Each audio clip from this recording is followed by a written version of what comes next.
मुलींची पहिली शाळा महात्मा फुले यांनी नव्हे तर उदयनराजे भोसले यांनी फोडले नव्या वादाला तोंड।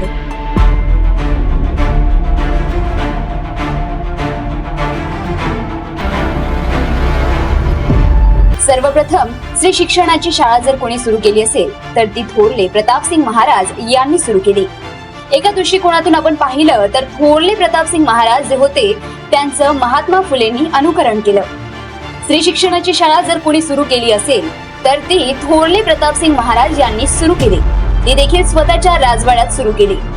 त्या राजवाड्यात कालांतराने ज्यांनी देशाचं संविधान लिहिलं ते डॉक्टर बाबासाहेब आंबेडकर यांचं प्राथमिक शिक्षण त्याच राजवाड्यात झालं। खासदार उदयनराजे भोसले यांनी महात्मा फुले वाड्यात हे वक्तव्य केलं। स्त्रियांची पहिली शाळा प्रतापसिंग महाराज यांनी सुरू केली। या उदयनराजेंच्या वक्तव्याचा ओबीसी नेते मंगेश ससाणे यांनी समाचार घेतला। उदयनराजे यांचं वक्तव्य 3-4 वेळेस ऐकलं।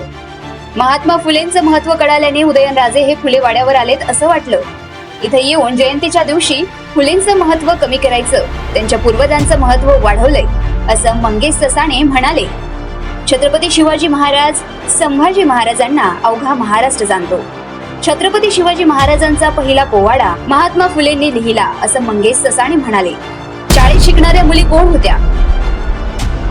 महात्मा फुलेंनी 1 जानेवारी 1948 साली पहिली मुलींची शाळा सुरू केली।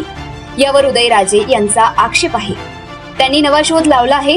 आतापर्यंत संशोधक इतिहास तज्ञ फेल ठरलेत। उदयनराजे यांनी जे वक्तव्य केलंय, प्रतापसिंग यांनी जी पहिली शाळा सुरू केली, शाळेत शिकणाऱ्या मुली कोण होत्या? त्यांचं काय झालं? परत शाळा का सुरू राहिली नाही? असे प्रश्न मंगेश ससाणे यांनी विचारले आहे। जर तुम्ही अजूनही YouTube चॅनलला सबस्क्राईब केलं नसेल तर ते लगेच सबस्क्राईब करा।